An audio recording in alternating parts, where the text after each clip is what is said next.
नमो नारायणाय। ओम नमो नारायणाय। हरि ओम नमो नारायणाय। हरि ओम नमो नारायणाय।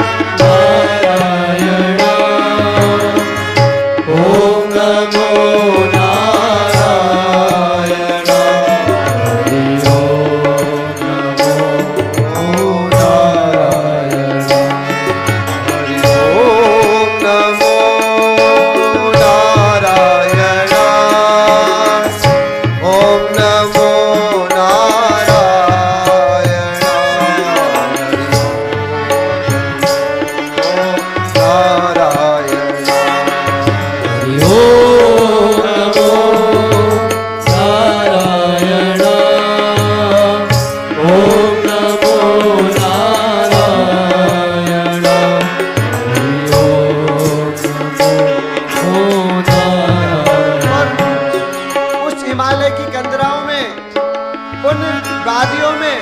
नारद जी के स्वर गूंज रहे हैं।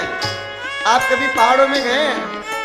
आप यदि पहाड़ की ओर बोलकर, पहाड़ की ओर देखकर यदि आवाज लगाते हैं तो उधर से आवाज 2 बार लौट के आती है ना? अनुभव होगा या लगाई नहीं कभी आवाज? लगाई ना? तो पहाड़ी की वादियों से आवाज लौट कर आती है, मानो समस्त वादियां नारायण जी के साथ, भगवान नारद के साथ में उनका कोरस दे रही है, उनके पीछे पीछे गा रही है। और नारद जी हरि ओम नमो नारायणाय। ओम नमो नारायणाय।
वादियां, वृक्ष लताएं सभी मानो उनके साथ में संकीर्तन कर रही है।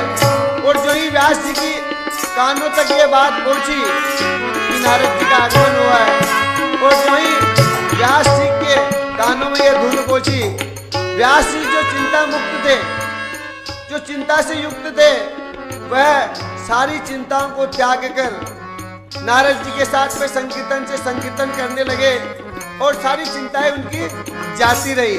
और व्यास जी भी उनके साथ में सुर मिलाकर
व्यास जी भी भगवान नारायण के अवतार हैं और नारद जी भी भगवान नारायण के अवतार हैं, लेकिन नारद जी तीसरे अवतार हैं और व्यास जी जो हैं वह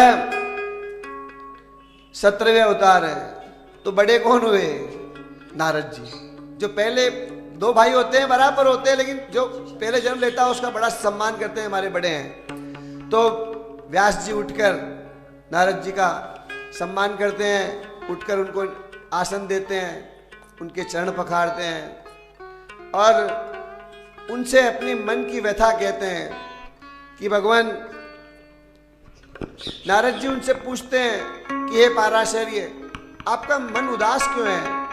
आप प्रसन्न चित्त नजर नहीं आ रहे हैं, अब क्या बात, आप क्यों दुखी हैं? तो अपने दुख का विषय उनको बताते हैं।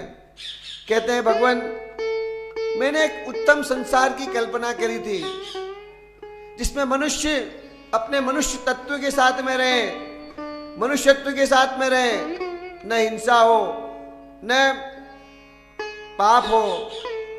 मैंने इस संसार की कल्पना करी, इसलिए मैंने उनके जीने के लिए कुछ नियम बनाए, कुछ नोट्स बनाए, कुछ जो कहते ना ऐसा करो ऐसा ना करो, ऐसे मैंने नियम बनाए, वेद बनाए, उपनिषद बनाए, ये पुराण मैंने बनाए। लेकिन फिर भी मनुष्य उस पथ की ओर अग्रसर नहीं है, अपने आत्म कल्याण के लिए मनुष्य चिंतित नहीं है। तो नारद जी ने बड़ा सुंदर उत्तर दिया कि आप यदि किसी को सुधारना चाहो तो आप उसको कानून बनाकर कतई नहीं सुधार सकते। आप कितना ही कठिन से कठिन कानून बना लो फिर भी अपराध होते हैं। देखो, आप यहां तक कि मैं उदाहरण देके कहता हूं कि हिंदुस्तान में किसी कन्या के साथ में बलात्कार करने पर फांसी तक की सजा दे दी गई है, डिक्लेयर कर दी कि ये फांसी हो जाएगी, इससे बड़ी कोई सजा नहीं हो सकती ना, सजाए मौत, फांसी दे दी जाएगी। लेकिन क्या हिंदुस्तान में बलात्कार रुक गए? नहीं रुके। मनुष्य न भय से पाप करना छोड़ रहा है न लोभ से। व्यास जी ने कहा कि मैंने मनुष्य को भय दिखाया, मैंने मनुष्य को नरकों का भय दिखाया। मैंने पुराणों में लिखा है कि फला पाप करोगे फला नरक में जाओगे। फला पाप करोगे फला नरक में जाओगे, नरकों का वर्णन भी इसमें आता है। तो मैंने मनुष्य को डराया, भय दिखाया कि ऐसा करोगे तो नरकों में जाओगे, लेकिन मनुष्य फिर भी नहीं सुधर रहा है। मैंने मनुष्य को लोभ दिया कि ये पुण्य कार्य करोगे तो स्वर्ग मिलेगा, वैकुंठ मिलेगा, मैंने उनको लोभ दिया, लेकिन फिर भी मनुष्य नहीं सुधर रहा है। तो नारद जी ने कहा कि न लोभ से सुधरेगा न भय से सुधरेगा, जब तक उसका मन हृदय परिवर्तन नहीं हो जाएगा तब तक वह सुधरना नहीं सकता है। जैसे एक शराबी को कितना ही लोभ दे दो, एक जुआरी को कितना ही लोभ दे दो, वह अपनी आदत नहीं छोड़ सकता। कितना ही भय दिखा दो, बच्चा भय से डर जाएगा। छोटे बच्चों को कह देखो बेटा ऐसा मत करो पाप लगेगा, तो कुछ समय तक वो डर जाएगा। थोड़ा बड़ा हो गया फिर उसको कहोगे पाप लगेगा तो वो क्या कहेगा, उससे ज़्यादा आपको लगेगा आपने 100 बार गलती करी है, मेरे को क्यों लगेगा। तो न मनुष्य भय से डरता है, न पाप लोभ से आकर्षित होता है। जब तक हृदय परिवर्तन नहीं कर सकता तब तक एक आदर्श समाज की स्थापना नहीं हो सकती। तो व्यास जी ने अपनी ये बात कही तो नारद जी ने कहा कि आपने आज तक जो ज्ञान से भरे हुए वेद लिखे हैं,